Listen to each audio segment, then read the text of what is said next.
اگر ہمیں کوئی شخص کہتا ہے کہ شب برات کو اٹھ کے نفل نہ پڑھو، تو بھائی نفل ہم نے پڑھنے اللہ کی رضا کے لیے، ہمیں کسی بندے سے ڈگری لینے کی ضرورت نہیں، نہ تو ہمارے اور رب کے درمیان معاذ اللہ کوئی وسیلہ ہے کہ تو کہے گا تو پڑھیں گے، جب دل کرے گا پڑھیں گے، اور جتنے دل کرے گا پڑھیں گے۔ ہم تو نفل کہہ رہے ہیں اس کو، ہم نے کب کہا ہے ضروری ہے جو عشاء پڑھ کے سو جائے فجر تک سویا رہے، ہم اس کو گناہگار نہیں کہہ رہے، لیکن یہ ضرور کہیں گے کہ گولڈن چانس مس کر دیا اس نے، چانس مس کیا ہے، یہ تو اللہ کی رحمت کا موقع تھا۔ حضرت سیدہ عائشہ صدیقہ رضی اللہ تعالی عنہا ارشاد فرماتی ہیں کہ شعبان کی 15ویں رات تھی، یعنی شب برات کی رات، فرماتی ہیں شعبان کی 15ویں رات تھی، میں نے اچانک نظر ڈالی تو حضور میرے بستر میں تھے، پھر میری نظر پڑی تو حضور نہیں تھے، میرے دل میں گمان آیا، خیال آیا کہ شاید کسی اور زوجہ کی طرف حضور کا میلانے تباہ ہو گیا ہو، وہاں تشریف لے گئے ہوں۔ فرماتی میں اٹھی باہر گئی تو نبی کریم علیہ السلام جنت البقیع میں تھے، قریب ایک جگہ پہ حضور دعائیں مانگ رہے تھے۔ فرماتے میں گیا تو حضور فرمانے لگے ابو بکر کی بیٹی تو نے کیا گمان کیا کہ اللہ کا رسول تیری حق تلفی کرے گا؟ عرض کی حضور آپ مالک ہیں، کہیں اور جانا چاہیں تو میری طرف سے پابندی نہیں۔ کہتی ہے وہاں کھڑے کھڑے میرے رسول کریم نے بیان فرمایا، یہ ترمذی کے لفظ ہیں، حضور نے فرمایا عائشہ یہ شعبان کی 15ویں رات ہے، مدینے میں سب سے زیادہ بکریاں بنو کلب کا قبیلہ پالتا تھا، فرمایا آج کی رات بنو کلب کے قبیلے کی بکریوں کی تعداد کے مطابق اللہ میری امت کے لوگوں کی بخشش فرما دے گا۔ یہ وہ رات ہے۔ جناب عائشہ صدیقہ رضی اللہ تعالیٰ عنہ نے بات رات کو سنی تنہائی میں نبی پاک سے، رات کو تنہائی میں حضور سے سنی، سویرے جناب عائشہ نے کل امت کو بتائی۔ اگر یہ بات اہمیت والی نہ ہوتی تو بی بی صاحبہ آگے روایت کرتی، یہ کتابوں میں آتی، یہ لوگوں کو بتاتی۔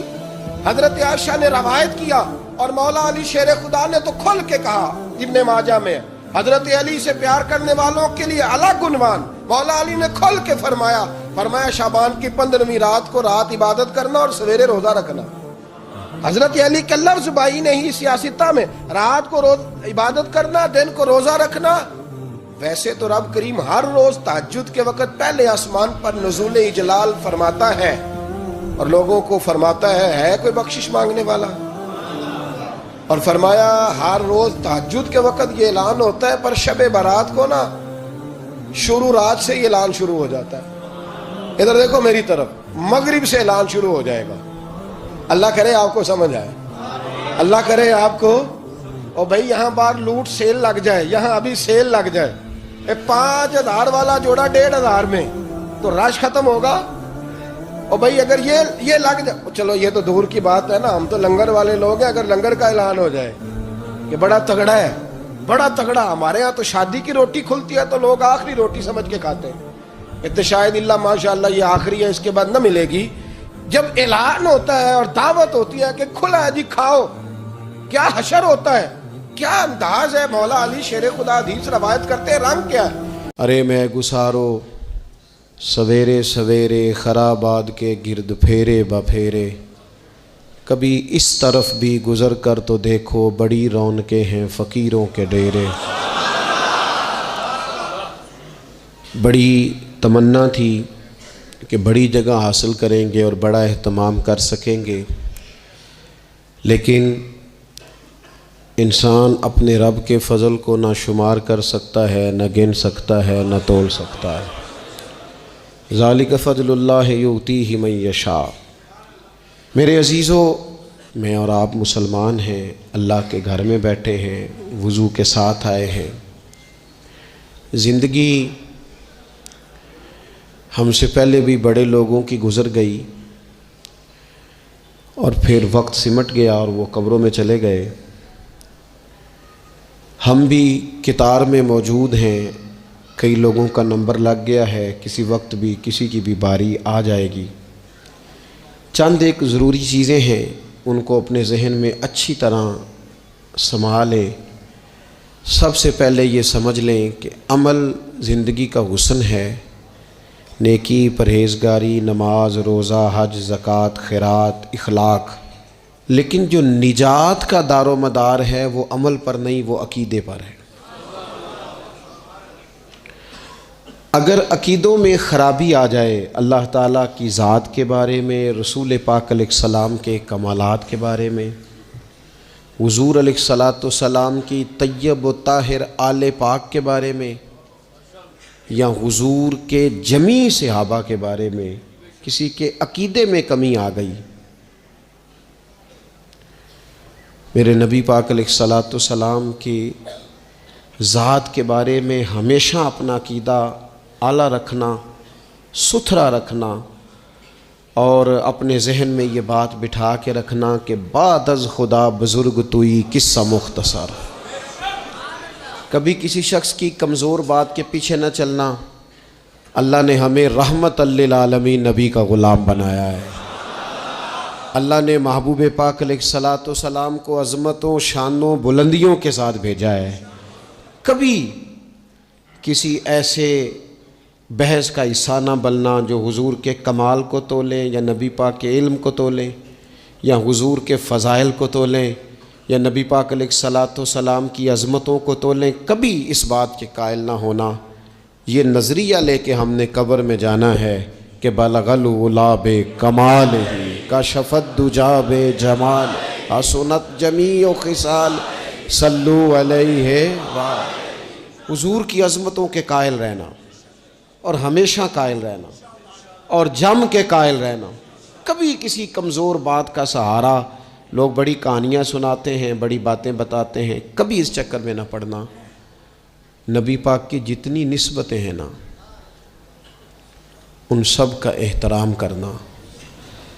ہمارے بزرگ نا جس گدھے مبارک پر محبوب سوار ہوتے نا اسے گدھا نہیں کہتے، ہمارے بزرگ اسے کہتے ہیں دراز گوش شریف۔ دراز گوش فارسی میں لمبے کانوں والے کو کہتے ہیں چونکہ اس گدھے پر حضور سوار ہوئے ہیں، اب اس کو دراز گوش شریف کہنا ہے۔ کہتے ہیں کبھی کو مٹی تھوڑی محبوب کریم علیہ السلام کے قدمین شریفین کے قریب آئے تو یہ نہیں کہنا قدموں کو مٹی لگ گئی، کہنا کچھ مٹی حضور کے قدم چومنے لگی، مٹی حضور کے قدم چومنے لگی۔ کبھی بات کرنا ہوتی تو کہتے کہ بیماری آئی تھی محبوب پاک سے فیض لینے کے لیے۔ تو بہت احترام کے جذبات۔ اعلیٰ حضرت بریلوی رحمۃ اللہ علیہ کے سامنے کسی نے یہ شعر پڑھا تھا کہ شان یوسف جو دبی وہ بھی اسی در پہ دبی، تو فرمایا یہ تو کیا کہہ رہا ہے، حضور تو کسی کو دبانے آئی نہیں، تو کہ شان یوسف جو بڑی وہ بھی اسی در سے بڑی۔ پھر کسی نے کہا تھا وہ دو درخت تھے نبی پاک کے گنبد کے سامنے کھجوروں کے پرانے زمانے میں، تو کسی نے کہا تھا یوں ہیں درخت حضرت والا کے سامنے، مجنوں کھڑا ہو خیمہ لیلا کے سامنے۔ تو اعلیٰ حضرت فرمانے لگے تم نے حضور کے خیمے کو تشبیہ ٹھیک نہیں دی، تمہیں کہنا چاہیے تھا یوں ہیں درخت حضرت والا کے سامنے جیسے قدسی کھڑے ہیں عرش معلیٰ کے سامنے۔ کبھی بھی کوئی کمزور لفظ، کمزور جملہ حضور سرور کہوں کہ مالک و مولا کہوں تجھے، باغ خلیل کا گلے زیبا کہوں تجھے، لیکن رضا نے ختم سخن اس پہ کر دیا، خالق کا بندہ خلق کا آقا کہوں تجھے۔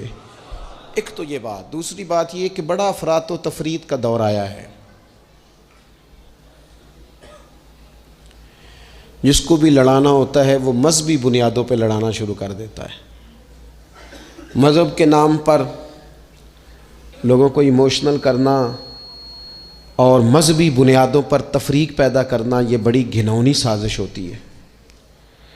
کبھی بھی کوئی ایسا کام نہ زندگی میں کریں، کبھی بھی، کہ جس کے اندر معاملہ اس طرح کا ہو۔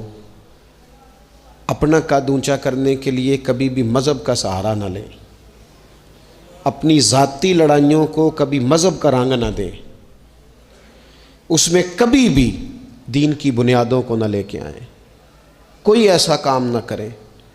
آپ کی کسی سے ذاتی دشمنی ہے تو اسے شمر یزید کہنے کی ضرورت نہیں ہے، آپ ذاتی بات کریں اس کے ساتھ جو کرنی ہے۔ نبی پاک علیہ السلام کے صحابہ اور اہل بیت کے نام پر لوگ ذاتی لڑائیاں لڑتے ہیں، خدا را اس سے بچو۔ یہ جو حضور کی اولاد پاک ہے نا،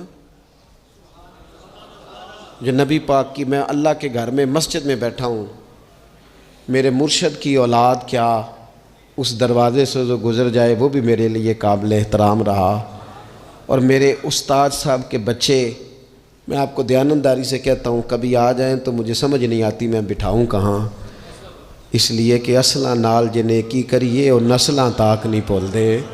استادوں کے بچے آ جائیں تو بٹھانے کو جگہ نہیں ملتی، اگر استادوں کے بچوں کا یہ حال ہے تو رسول پاک کی اولاد کا کیا حال ہونا چاہیے۔ نبی پاک کی اولاد پاک کے بارے میں کبھی بھی اپنی طبیعت میں کوئی کمزور بات نہ رکھنا۔ نبی کریم نے فرمایا اے اللہ یہ میرے حسن اور حسین ہیں، میں ان دونوں سے محبت کرتا ہوں، تو بھی ان سے محبت فرما۔ اور پھر محبوب فرمانے لگے اے اللہ جو میرے حسن حسین سے محبت کرے تو ان سب سے بھی محبت فرما۔ اس طرح حضور کی اولاد پاک کا احترام کرنا ہے نا، بالکل اسی طرح میرے نبی پاک کے صحابہ۔ زمانہ چراغ لے کے ڈھونڈے گا نا، وفا کی ساری تاریخیں جہاں دم توڑ جائیں گی وہاں سے جناب صدیق اکبر کا آغاز ہوتا ہے۔ دم توڑ جائیں گی جہاں ساری چیزیں، ابو بکر صدیق، جناب صدیق اکبر۔ او دوستو اتنے بڑے لفظ نہیں ملیں گے کبھی بھی کہ حضور فرماتے ہیں میرے پاس جس کے پیسے آئے میں نے امانت سمجھ کے خرچ کیے، ابو بکر کے آئے تو میں نے اپنے سمجھ کر خرچ کیے۔ حضرت ابو بکر صدیق کی اور پھر سیدنا فاروق اعظم۔ آپ نے بھی حدیث سنی ہوگی، میں نے حضور نے فرمایا کہ شیطان عمر کو دیکھ کے رستہ بدل جاتا ہے۔ پہلے یہ حدیث پڑھا سنا کرتے تھے، اب اس طرح کا تجربہ ہوا ہے کہ بات ہی کھل گئی ہے۔ وہ صرف حضرت عمر کو دیکھ کے رستہ نہیں بدلتا، حضرت عمر کا نام بھی لے تو رستہ بدل جاتا ہے۔ ہم یقین کریں ہم نے لوگوں کو رستے بدلتے دیکھا ہے، نام لے لیں حضرت عمر کا، شیطان رستہ بدل گیا۔ اور سیدنا عثمان غنی، پیک کرے صدق و صفا منبع شرم و حیا، نور کی سرکار سے پایا دوشالہ نور کا، او مبارک تم کو ذوالنورین جوڑا نور کا، حضرت عثمان غنی۔ اور پھر مولا علی، شیر خدا، حال عطا، مشکل کشا، حضرت مولا علی شیر خدا۔ حضور نے بات ہی ختم کر دی۔ علیہ السلام نے فرمایا علی دنیا میں بھی میرا بھائی ہے، آخرت میں بھی میرا بھائی ہے۔ حضور کے جمیع صحابہ، جمیع سن لیں، جمیع صحابہ بشمول کاتب وحی سیدنا امیر معاویہ رضی اللہ تعالیٰ عنہ تک، جمیع صحابہ ہر ایک کا ادب، احترام اور روح اور دل سے اپنی طبیعت میں پیدا رکھنا۔ کبھی کسی چکر میں لوگ آپ کو فلسفہ سنائیں گے، فلسفہ تو لوگ ابا کے خلاف بھی سناتے ہیں، فلسفے کی رنگ میں تو لوگ یہ بھی کہتے ہیں کہ تیرا بھائی تیرا اصل میں دشمن ہے، فلسفے میں تو لوگ بڑی چیزیں لے آتے ہیں۔ تو لوگوں کی کہانیاں سن کے کبھی چکر میں نہ پڑنا، عقیدے کو مضبوط رکھنا۔ اور دوسری میں آپ حضرات سے گزارش کروں گا، اپنی زندگی سے کام لیں، اپنی زندگی کو بامقصد بنائیں۔ اس سے پہلے کہ وجود تھکنے لگے، بیمار ہونے لگے، کمزور ہونے لگے، ایسا وقت آ جائے کہ لوگ نمازیں بھی کرسیوں پہ پڑھنے لگے، اپنے آپ سے کام لیں، سخت محنت کا عادی بنائیں اپنے آپ کو، جد و جہد کریں۔ یہ ڈھیر ساری تعداد میں ان لوگوں کی دیکھتا ہوں جو کام نہیں کرتے، محنت نہیں کرتے۔ نبی پاک صلی اللہ تعالیٰ علیہ وآلہ وسلم کے سامنے سے ایک نوجوان گزرا تو کچھ لوگوں نے کہا یا رسول اللہ صلی اللہ تعالیٰ علیہ وسلم، یہ مال کمانے کے لیے جا رہا ہے، کاش یہ اللہ کے راستے میں جہاد کے لیے سفر کرتا۔ تو حضور فرمانے لگے اگر یہ اپنے بچوں کی روزی کے لیے بندوبست کرنے جا رہا ہے پھر بھی اللہ کے راستے میں ہی ہے۔ ماں باپ، بہن بھائی، بیوی بچوں کے حقوق ادا کرنے کے لیے کوشش کر رہا ہے تو بھی اللہ کے راستے میں ہی ہے۔ اور اگر اس لیے کوشش کر رہا ہے کہ میں کسی کے سامنے ہاتھ پھیلانے سے بچوں تو فرمایا پھر بھی اللہ کے راستے میں ہی ہے۔ محنت کریں، جد و جہد کریں، سہارے نہ تلاش کریں۔ اور اپنی زندگی اس طرح کی محنت والی بنائیں کہ آپ تھک جائیں شام کو. ایک لمبی تعداد ہے لوگوں کی جو کام نہیں کرتی، کوشش نہیں کرتی، تگ و دو نہیں کرتی. کوئی بھی آپ کسی شعبے سے بھی وابستہ ہیں، بجائے اس کے کہ دوسرے شعبے کو ٹھیک کرنے کی کوشش کی جائے، ہم جس شعبے میں ہیں ہم اس شعبے میں محنت کریں، کوشش کریں. میں اس نتیجے پہ پہنچا ہوں کہ جو ٹائم انسان بچاتا ہے نا آرام کے لیے، اس ٹائم میں بے پناہ سستی اسے گھیر لیتی ہے. ہم چھوٹے ہوتے تھے بچپن میں، اسکول سے ایک چھٹی کرتے تھے پھر دوسری کرنے کو بھی دل کرتا تھا، دوسری کرتے تھے پھر تیسری کرنے کو بھی دل کرتا تھا. گاڑی اسی کا نام ہے جو چلتی رہے، ڈیوٹی اسی کا نام ہے جو ہمیشہ کی جائے. زندگی میں مسلسل جد و جہد کریں گے، مسلسل کام کریں گے، اس کا نتیجہ یہ نکلے گا کہ آپ محسوس کریں گے کہ آپ کا وجود جو ہے وہ بڑی صلاحیتوں والا ہے، وہ بیکار نہیں ہے. مسلسل کام.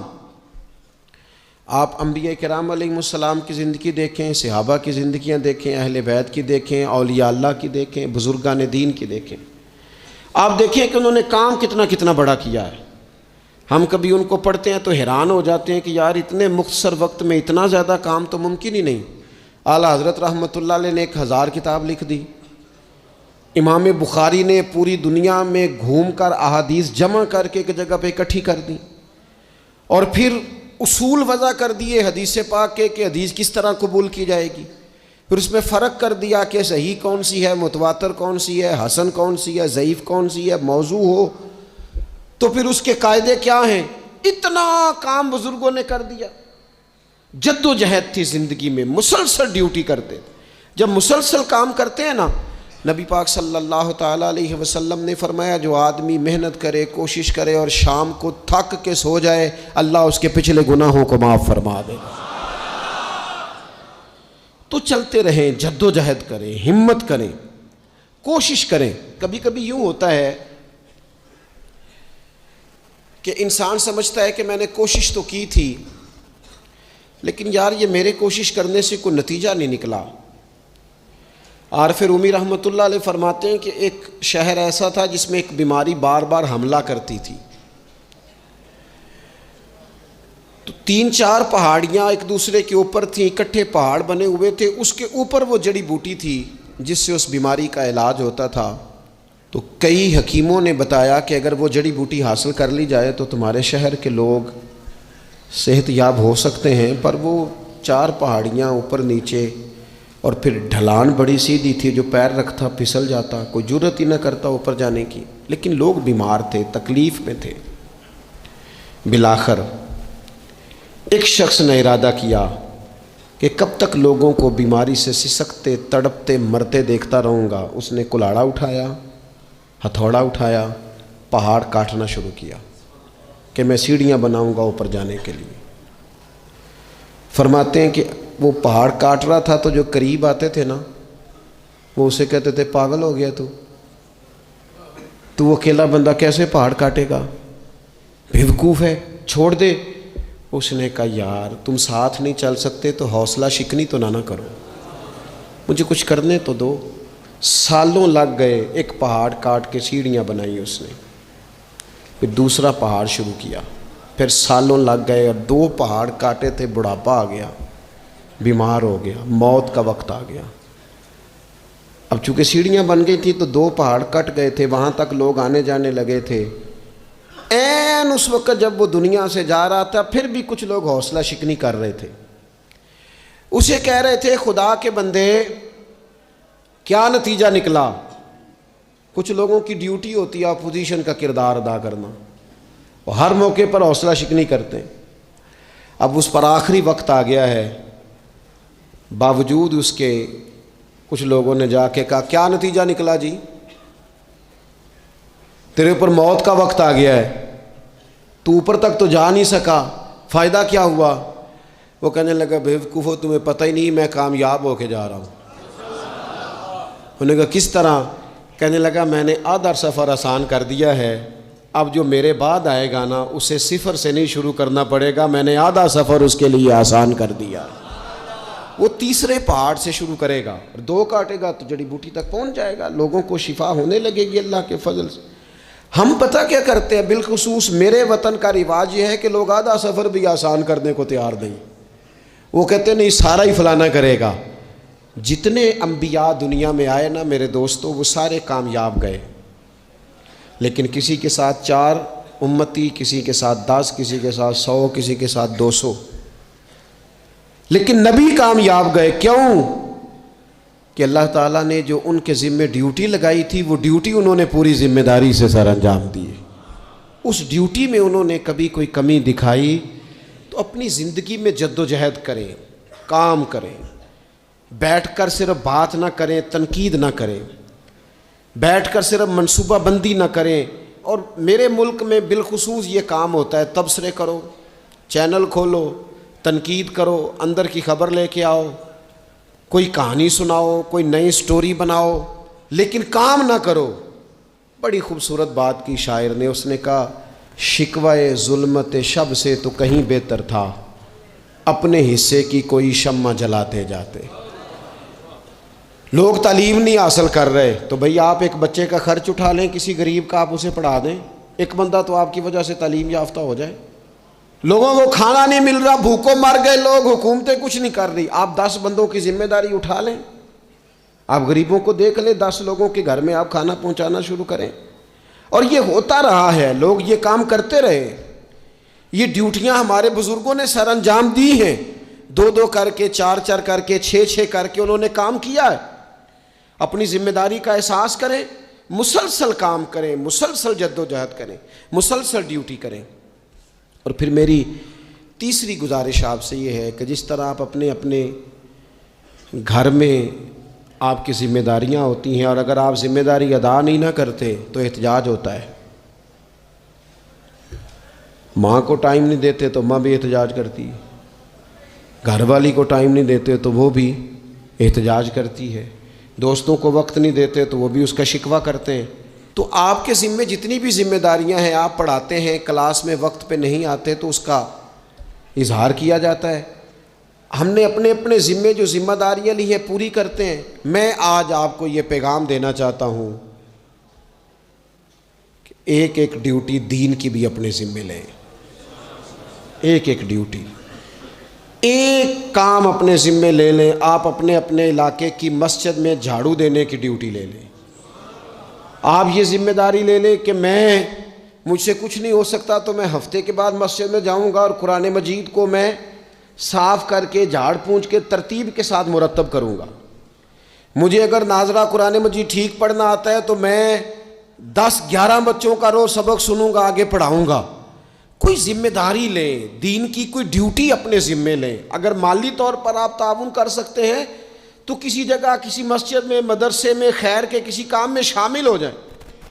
دین اسلام کے ساتھ عملاً تبلیغ میں اپنا کام کریں، ذمہ داری ہر دنیا کا کام مینج کر کے، مرتب کر کے کیا جانے لگا ہے۔ معیشت ہو، معاشرت ہو، تعمیرات ہو، دین کا کام ہے وہ اسی طرح چل رہا ہے۔ محفل آ گئی، برکت کے لیے محفل کر لو، جمعہ آ گیا پڑھ لو، تراویح ایک حافظ صاحب مقرر کر لو۔ بھئی آپ اس کو مینج کریں، ساری دنیا میں چیزیں مینج کی جاتی ہیں، آپ اسے مینج کریں۔ آپ خطیب صاحب سے فرمائش کریں کہ مجھے آپ جمعے والے دن اس موضوع پر کچھ سنائیں۔ آپ مسجد کے امام سے اس بات کی فرمائش کریں کہ آپ تراویح میں جو قرآن مجید سنائیں گے مہربانی کریں ہمیں اس کا خلاصہ بھی بیان کر کے سنائیں۔ آپ تھوڑی کوشش کریں گے تو آپ دیکھیں گے کہ بیان کرنے والوں کا بھی ذوق بڑھے گا۔ کچھ تھوڑی ذمہ داری کا احساس کریں۔ صحابہ کرام نے بڑی منصوبہ بندی کے ساتھ دین پھیلایا، بڑی جد و جہد کی۔ انہوں نے دیکھا کس علاقے میں ہم نے جہاد کے لیے جانا ہے، کس میں تبلیغ کے لیے جانا ہے، کس علاقے میں کس طرح کر کے ہم نے ڈیوٹی سر انجام۔ مصر میں ایک شہر ہے، اس کا نام ہے فسطاط، وہ کہتے ہیں گھونسلے کو، پرندوں کے گھونسلے کو۔ حضرت سعد بن ابی وقاص رضی اللہ تعالیٰ عنہ اپنی فوجیں لے کے وہاں گئے تھے۔ آپ نے وہاں خیمہ لگایا، کچھ دن وہاں قیام کرنا تھا، آپ کا وہاں خیمہ تھا۔ وہاں آ کے کبوتر بیٹھنے لگے، ایک کبوتری نے انڈے بھی دے دیے، وہاں گھونسلہ بن گیا۔ اب آپ جب وہاں سے ہجرت کرنے لگے نا، آگے بڑھنے لگے، تو دل میں خیال آیا کہ خیمے اکھاڑتے ہیں چلتے ہیں. جب وہ خیمے اکھاڑنے لگے تو دیکھا اوپر تو گھونسلہ بنا ہے, اس میں تو کبوتر رہتے ہیں, ان کے بچے بھی ہیں. حضرت سعد بن ابی وقاص نے 2 فوجیوں کے ذمے لگایا, فرمایا یہاں تم پہرے دار بن کے کھڑے ہو جاؤ, یہ خیمہ اکھاڑا نہیں جائے گا, اس کو یہیں لگا رہنے دیں گے تاکہ یہ کبوتر جو ہیں انہیں تکلیف نہ ہو. وہ 2 فوجی وہیں رہے, خیمہ لگا رہا, وہاں پانی کا بندوبست کیا جاتا رہا, خوراک کا بندوبست کیا جاتا رہا. قریب بستیوں سے جب لوگوں نے دیکھا نا یہاں لوگ موجود ہیں تو لوگوں نے وہاں آ کے مکان بنانے شروع کر دیے. وہ ایک پرندے کے گھونسلے کی حفاظت کے لیے کچھ دیر 2 سپاہی رکے تھے, اللہ نے وہاں پورا شہر آباد فرما دیا ہے. تو آپ ایک گھونسلے کی حفاظت شروع کریں, انشاءاللہ شہر آباد ہو جائیں گے. لیکن ہم گھونسلوں کی حفاظت کرنے کو بھی تیار. اب چوتھی بات آپ کی خدمت میں عرض کرنی ہے. ایک ضروری کام بڑی توجہ کے ساتھ آپ نے سمجھنا ہے, تھوڑا سا اس کے پس منظر کو سمجھ لیں. جو آیہ کریمہ میں نے تلاوت کی ہے اس کا حصہ بھی اسی میں آئے گا. دنیا کا نظام نہ 2 طریقوں سے چلتا ہے, ایک ہے نظام اسباب اور ایک ہے نظام غیب. ایک نظام اسباب سے چلتا ہے کہ آگ جلاتی ہے, پانی ٹھنڈا کرتا ہے, انسان ماں باپ کے ملاپ سے پیدا ہوتا ہے. دنیا نظام اسباب سے چلتی ہے اور اسی ترتیب سے نظام آگے چل رہا ہے. اور ایک ہے نظام غیب, جب اللہ اپنی رحمت کا فیصلہ فرمائے. تو ایک نظام وہ بھی ہے. وہ کیسے ہے؟ آگ جلاتی ہے لیکن جب رب چاہے نا تو حضرت ابراہیم کے لیے ٹھنڈی ہو جاتی ہے. یہ کیا ہے؟ یہ نظام غیب ہے. نظام اسباب یہ ہے کہ ماں باپ کے ملاپ سے اولاد پیدا ہوتی ہے, اور اگر رب چاہے نا تو حضرت عیسیٰ علیہ السلام کو بغیر باپ کے بھی پیدا فرما دیتا ہے. ہم جو مسلمان ہیں نا, ہماری ساری کی ساری توجہ نظام اسباب پہ ہو گئی ہے. اسباب پورے جمع کرو لیکن اپنے رب کی بارگاہ کی طرف رجوع بھی کرو. کئی دفعہ نا اسباب سارے بندے کے ہاتھ سے چھوٹ جاتے ہیں, پھر اسے ضرورت ہوتی ہے دست غیب کی, اللہ اس کی مدد کرے. جو آیہ کریمہ میں نے قرآن مجید کی پڑھی ہے اس میں اللہ کریم نے فرمایا یا ایھا الذین آمنوا توبوا الی اللہ توبۃ نصوحا, اے ایمان والو اپنے رب کی طرف رجوع کرو, اپنے رب کی بارگاہ میں توبہ کرو, پر توبہ سچی کرنا. رجوع الی اللہ کرو, اللہ کی طرف رجوع کرو.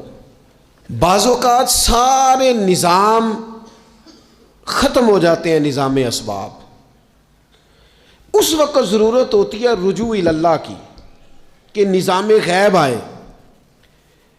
حضرت سارہ رضی اللہ تعالی عنہا جو جناب ابراہیم علیہ السلام کی اہلیہ ہیں, آپ ایک رستے سے گزر رہی تھیں. حضرت ابراہیم علیہ السلام آپ کے ساتھ تھے. تو جس رستے آپ تشریف لے جا رہے تھے اس رستے میں بادشاہ بڑا ظالم تھا. وہ معاذ اللہ تعالیٰ ثم معاذ اللہ عورتوں کو گرفتار کر لیتا اور اپنی بدباطنی کا ثبوت دیتا. وہاں سے جناب سارہ گزریں. مسند امام احمد بن حنبل سے یہ حوالہ عرض کر رہا ہوں. حضرت سارہ کو اس نے گرفتار کر لیا. جب وہ جناب سارہ کی طرف بڑھنے لگا تو اب وہ جتنے اسباب تھے نا اس وقت کے وہ سارے اختیار کیے گئے, لیکن اس بادشاہ سے جان نہیں چھوٹی. جب وہ بڑھنے لگا تو جناب سارہ نے پھر رب کریم کی طرف رجوع کیا, مصلی پہ بیٹھ گئی, کہنے لگی مالک اب تو ہی کرم فرمانے والا ہے. آپ نے اس درد سے دعا فرمائی کہ وہ بادشاہ زمین پر بے ہوش ہو کے گرا اور تڑپنے لگا, قریب تھا کہ وہ مر جائے. تو حضرت سارہ پھر مصلی پہ بیٹھیں اور اپنے مالک کی بارگاہ میں عرض کرنے لگی مالک اگر یہ مر گیا تو مجھ پہ الزام آئے گا کہ میں نے مارا ہے, اسے مارنا بے ہوش ہی فرما. وہ بے ہوش ہو گیا. تھوڑی دیر کے بعد ہوش آیا تو پھر آپ کی طرف بڑھنے لگا تو آپ نے پھر اللہ کی جانب رجوع کیا. جب دوبارہ رب کریم کی جانب رجوع کیا تو پھر وہ بے ہوش ہوا. کئی دفعہ وہ کوشش کرتا لیکن آپ جب اپنے مالک کی بارگاہ میں ہاتھ اٹھاتی تو بے ہوش ہو کے گر پڑتا. بالآخر آپ سے معافی بھی مانگی, آپ کو آزاد بھی کیا. ایک وقت ایسا آتا ہے جب سارے اسباب جواب دے جاتے ہیں۔ ہم مسلمان ملک میں رہتے ہیں، کچھ باتیں بڑی خوب ہیں۔ میں نے دیکھا ہے کہ ڈاکٹر جب سمجھ آتا ہے نا کہ رپورٹس، ادویات، ٹیسٹ اب اس نتیجے پہ پہنچ گئے ہیں کہ شاید یہ مریض بچے گا نہ، تو چونکہ مسلمان ملک ہے تو میرے وطن کے ڈاکٹر ایک خوبصورت جملہ بولتے ہیں، مجھے بڑا پسند ہے۔ وہ یہ نہیں کہتے اب کچھ نہیں ہو سکتا، وہ کہتے ہیں آپ دعا کریں۔ کیا مطلب کہ اب رجوع اللہ کا وقت آ گیا ہے۔ ہمارے پاس جو شعور تھا، علم تھا، وہ ہم نے خرچ کر دیا۔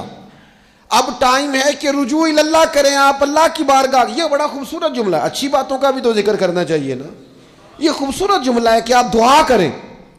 ایک وقت آتا ہے جب دعا کی ضرورت ہوتی ہے، دست غیب کی ضرورت ہوتی ہے۔ نبی پاک علیہ السلام 313 کو لے کے جب میدان میں آئے تھے تو ظاہری اسباب تو یہ تھے کہ 1000 سے مقابلہ کیسے ہوگا۔ تو پھر میرے کریم نے پتہ کیا کیا؟ حضور نے پھر رب کریم کی طرف رجوع فرمایا، اور پھر اللہ کی مدد فرشتوں کی صورت میں آئی۔ ایک خاتون تھی حضرت زنیرہ رضی اللہ تعالی عنہ، یہ صحابیہ ہیں، یہ مسلمان ہو گئیں۔ کفار نے انہیں مارا، تکلیف تھی، بڑی اذیت سے گزری، یہاں تک کہ ان کی بینائی چلی گئی۔ جب نظر آنا بند ہو گیا نا تو دور تھا مکے کا، کفار کی عورتوں نے معاذ اللہ تانا دیا کہ دیکھا نا لات و منات، یہ ان کے بتوں کے نام ہے، معاذ اللہ لات و منات تیری نظر لے گئے، اب تو کیا کرے گی؟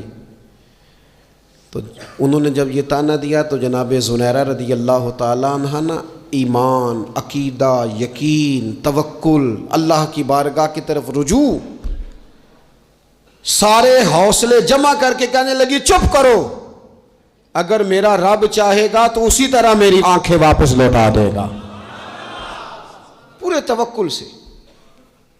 اور پھر آپ نے دعا مانگی، اے اللہ مہربانی فرما، یہ مجھے تانا دیتے ہیں کہ اگر تو نے دل مسلم کی دل جوئی نہیں تو تانا دیں گے بت کے مسلم کا خدا کوئی نہیں۔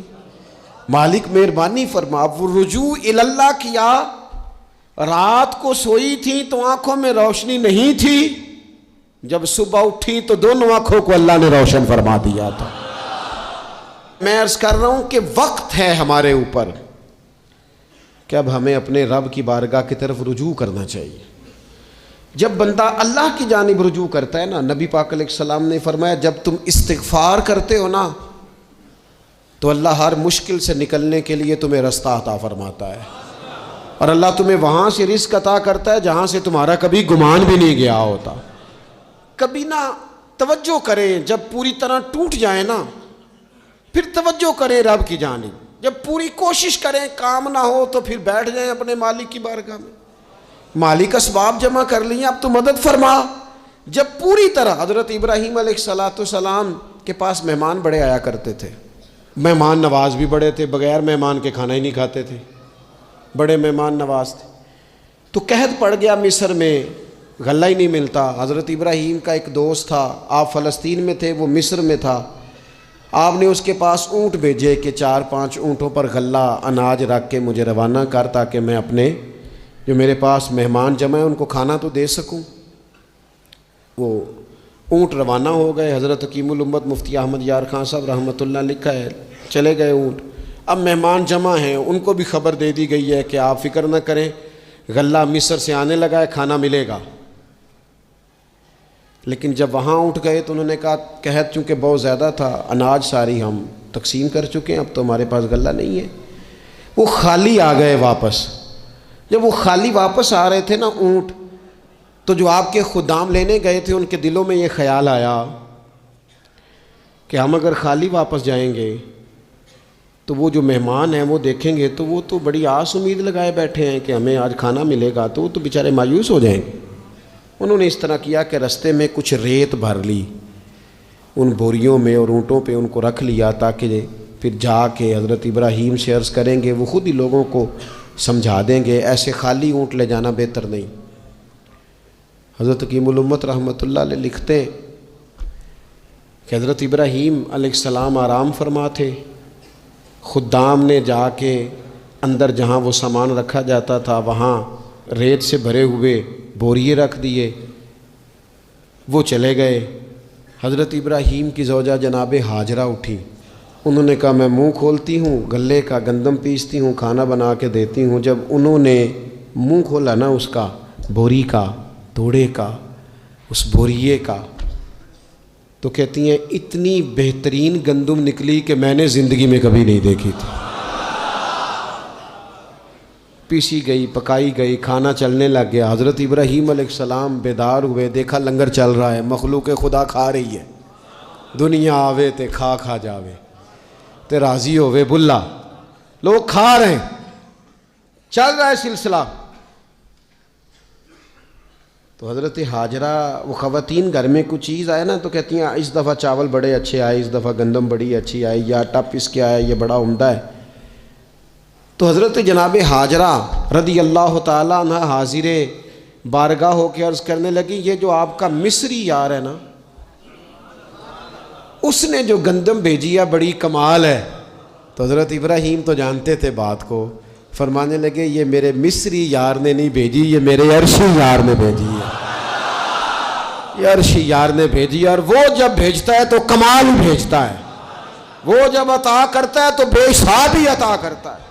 او میرے دوستو، امت کو ضرورت ہے اس وقت دست غیب کی۔ پاکستان کبھی نہ بنتا اگر اللہ تعالیٰ کی غیبی طاقتیں مدد نہ فرماتی، پاکستان کبھی نہ بچے گا اگر خدا کی مدد شامل حال نہ ہوگی۔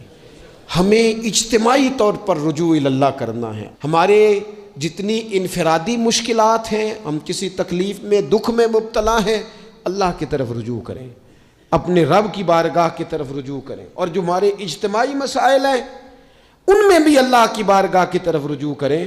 جب ہم یہ رجوع کریں گے مالک کے حضور تو پھر اللہ ہمارے لیے راستے واضح فرمائے گا۔ یہ رجوع کس طرح کیا جائے؟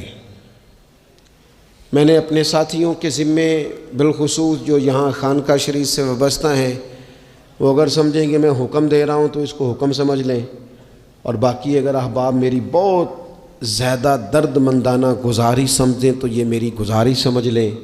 5 وقتہ نماز کے ساتھ کچھ تھوڑی سی عبادت رات کی ضرور شروع فرمائیں۔ 2 رکعت ہو جائے لیکن رات کو تنہائی میں اپنے رب کی بارگاہ میں عبادت کے لیے ضرور حاضر۔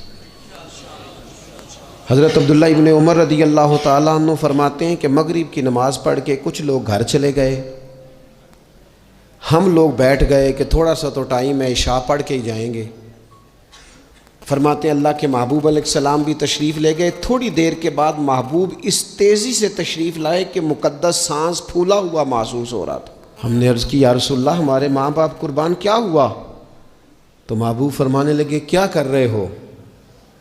عرض کی یا رسول اللہ نماز، سوچا ہے چلو تھوڑا سا تو ٹائم ہے، بیٹھتے ہیں اللہ اللہ کرتے ہیں، عشاء پڑھ کے جائیں گے۔ تو محبوب فرمانے لگے میرے پاس جبریل امین آئے ہیں، انہوں نے آ کے عرض کی یا رسول اللہ آپ کے غلام مسجد میں بیٹھے ہیں عشاء کی نماز کے انتظار میں، اور رب فرشتوں کے سامنے ان پر فخر فرما رہا ہے۔ یہ جو عبادت ہے نا نفلی، یہ طاقتور کرتی ہے بندے کو۔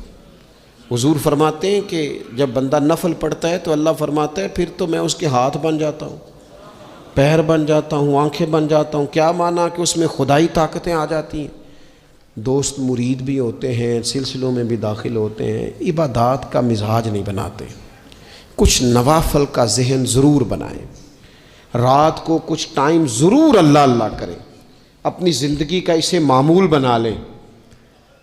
اور 3 وظیفے آپ کی خدمت میں عرض کرنے۔ سخت مشکل جب آتی تھی نا تو صحابہ پڑھا کرتے تھے حسبنا اللہ و نعم الوکیل، نعم المولا، پڑھیے گا حسبنا اللہ و نعم المولا و نعم النصیر۔ اس کا معنی بڑا خوبصورت ہے، بالکل سادہ سا مختصر سا معنی کرے نا تو اس کا معنی یہ ہے میرے لیے اللہ ہی کافی ہے، اللہ میرا مددگار ہے، اللہ بہترین مددگار ہے، اللہ بہترین کفایت کرنے والا ہے، اس وظیفے کو نہیں چھوڑیں اور اس کے معنی سمیت اس کو یاد رکھیں۔ آپ محسوس کریں گے طبیعت طاقتور ہو گئی ہے، روح طاقتور ہوگی، اس کو بھولنا نہیں۔ اور دوسرا آپ سے عرض کرنا ہے کہ اعلیٰ حضرت، چونکہ ہم سلسلہ طریقت میں فاضل بریلوی سے وابستہ ہیں اور باقی جتنے بھی لوگ ہیں سارے ماشاءاللہ انہی سے وابستہ ہیں،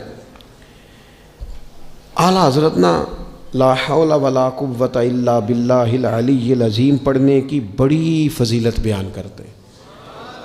یہ ایسا وظیفہ ہے جو سب کو آتا ہے نا ماشاءاللہ۔ نبی پاک علیہ السلام نے فرمایا یہ اللہ کے عرش کے خزانوں میں سے خزانہ ہے۔ اعلیٰ حضرت فرماتے ہیں 99 دفعہ پڑھو لا حول ولا قوت الا باللہ العلی العظیم، فرمایا اللہ تعالیٰ تمہیں 99 بیماریوں سے شفا دے گا، اور اس میں سب سے چھوٹی بیماری ٹینشن کی بیماری ہے، سب سے چھوٹی بیماری غم کی بیماری ہے، چھوٹی، باقی بڑی بڑی ہوں گی۔ اس وظیفے کو نہیں آپ نے چھوڑنا اور یہ پابندی کرنی ہے، کریں گے انشاءاللہ تعالی۔ اور تیسرا وظیفہ ہے درود پاک۔ یہ بندہ درود پاک پڑھتا ہے تو پتہ ہوتا کیا ہے، ایک بار پڑھو تو 10 رحمتیں، 2 بار پڑھو تو 3 بار پڑھو تو 4 دفعہ پڑھو تو پھر تو چاروں جانب رحمت ہی رحمت ہو جاتی ہے۔ درود پاک کو کبھی نہ چھوڑو اپنی زندگی میں۔ آج آپ اپنے آپ سے عہد کریں، کوئی رات ایسی نہ گزرے کہ درود پاک پڑھے بغیر ہمیں نیند آ جائے۔ یہ ذہن بنا، یہ 2 وظیفے اور تیسرا درود پاک۔ چوتھی بات آپ کی خدمت میں یہ عرض کرنی ہے کہ رمضان شریف آ گیا ہے۔ رمضان شریف کا قرآن پاک سے اس لیے گہرا تعلق ہے کہ شہر رمضان الذی انزل فیہ القرآن، رمضان کا وہ مہینہ ہے جس میں اللہ نے قرآن نازل فرمایا ہے۔ اس ماہ مقدس میں قرآن مجید کے ساتھ اس طرح کی دلچسپی پیدا کریں کہ جن کا ناظرہ ٹھیک نہیں ہے وہ قرآن مجید ناظرہ ٹھیک کریں، اور جن کا ناظرہ درست ہے وہ کنز الایمان لے لیں، خزائن العرفان تفسیر لے لیں، اور ایک رکوع کم از کم صبح میں، ایک شام میں، اور پورا پارہ پڑھیں، پھر تو لطف نصیب ہو جائے گا۔ تھوڑا سا نا دلچسپی پیدا کریں قرآنی علوم کے ساتھ۔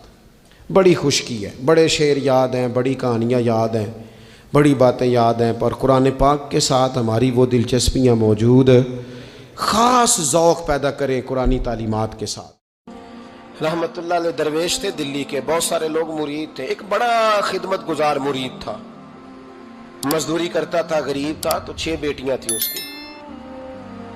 حضرت صاحب کے پاس روز آ کے کہتا حضور بچیوں کے لیے دعا کرے، اللہ کوئی اسباب پیدا کر دے۔ ایک بچی کی شادی کا خرچہ 1000 دینار ہے اور میں غریب ہوں، حضرت صاحب دعا کر دیتے۔ خانقاہ شریف کے تھوڑے ہی فاصلے پر حضرت جہاں بیٹھ کے مریدوں کی تربیت کرتے تھے، اس سے تھوڑا ہی فاصلے پر نا ایک عیسائی رہتا تھا، بڑا مالدار تھا، بڑی سارے اونٹ، گائیں، بھیڑ، بکریاں رکھی ہوئی تھی، اور حضرت شرف الدین رحمت اللہ علیہ کی بڑی مخالفت کرتا تھا۔ اور یہ جو آپ کا غریب مرید تھا، یہ اس کا پڑوسی تھا، ایک دن بلا کے نا ان کو کہنے لگا کہ تو کدھر جا کے جو ہے وہ ٹکرے مار رہا ہے، وہاں سے کچھ نہیں ملنے والا، وہ تجھے کیا دیں گے جن کی خانقاہ خود چندے پہ چلتی ہے، مدرسہ چندے پہ چلتا ہے، مسجد چندے پہ چلتی ہے، تیری بیٹی کا معاملہ کہاں حل ہوگا؟ تو اس درویش نے کہا کہ تو میرے پیر کو نہیں جانتا، تو مجھے میرا محبوب نہیں ڈٹھا، تو پتہ نہیں نا، تو اس رستے کا مسافر نہیں، تو نہیں جانتا، ان کا بس چلے نا تو وہ ہر قیمت میں میری بیٹیوں کی شادی کرا دیں۔ اب وہ عیسائی تھا، کہنے لگا اچھا چلو ٹھیک ہے، اگر اتنی بات ہے نا تو جاؤ ان سے جا کے کہہ دو کہ 6 سال کے لیے میرے ساتھ معاہدہ کر لیں، تو میرے جانوروں کو چارہ ڈال دیا کرے، 6 سال ڈیوٹی کرے، میں 6000 دینار دے دیتا ہوں۔ وہ میرے ساتھ 6 سال میرے جانوروں کو چارہ ڈالے، رکھتے ہیں نا آپ چارہ ڈالنے کے لیے ایڈوانس پیسے دے کے، اب تو لوگ انہیں بھی غلام ہی بنا لیتے ہیں، بڑی تھوڑی تنخواہ دیتے ہیں، ظلم کرتے ہیں، پورا معاوضہ نہیں دیتے۔ حضرت شیخ شرف الدین کے بارے میں وہ کہنے لگا جب اپنے پیر سے جا کے کہہ کہ میرے جانوروں کو 6 سال چارہ ڈالے، میں 6000 دے دیتا ہوں، تو جو کہتا ہے ہر قیمت پہ جانے کو تیار ہے۔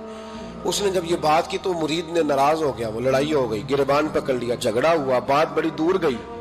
اس طرح کی بات کرتا میرے حضرت کے بارے میں، تیرے جیسے کئی میں وہاں کام پہ رکھا دوں۔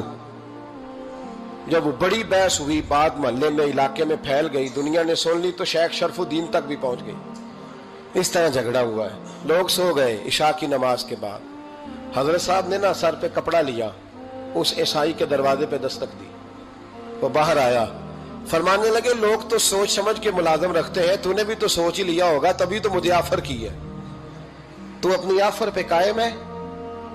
واقعی مجھے رکھ لے گا اور 6000 دینار دے دے گا؟ کہنے لگا جا بابا کام کر اپنا۔ فرمایا نہیں، تو نے اتنے لوگوں میں بات کی، اتنی بحث ہوئی، تو قائم ہے؟ کہنے لگا میں تو قائم ہوں، پر آپ نے نہیں قائم رہنا۔ فرمایا میں سوچ سمجھ کے آیا ہوں۔ اس نے کہا آپ ڈیوٹی کریں گے، بحثوں کو چارہ ڈالیں گے؟ فرمایا ایک شرط، بس جب اذان ہو جائے نا تو مجھے رب کی نماز پڑھنے کی اجازت دے دینا، باقی صبح و شام جو تو کہے گا۔ اگر اس غریب کی بیٹیاں بیائی جائیں تو مجھے اور کیا چاہیے؟ اس کی 6 بیٹیوں کا بوجھ ہے اس کے سر پہ، تو مجھے رکھ لے۔ اللہ اکبر۔ وہ کہنے لگا چلے پہ میرے ساتھ خط بندگی کر لیں، آج کل ہم اسٹامپ کرتے ہیں، اس زمانے میں خط بندگی ہوتا تھا، غلامی کا خط، قاضی شہر کے پاس، یعنی اس کا خیال تھا کہ چلو اسٹامپ کی بات کروں گا تو بھاگ جائیں گے۔ فرمایا چل میں تیار ہوں۔ قاضی تک گئے، طے ہو گیا، 6000 دینار دے دیے۔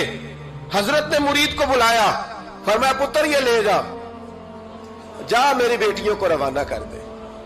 کہنے لگا حضور یہ کیا کر رہے ہو آپ، کچھ سوچیں۔ فرمایا یار جب تجھے بیٹا بنا لیا تو پھر میری پوتیاں تو لگتی ہیں نا، میرا حق تو بنتا ہے نا، جا جا کے ڈیوٹی کر، ان کو بیاہ دے۔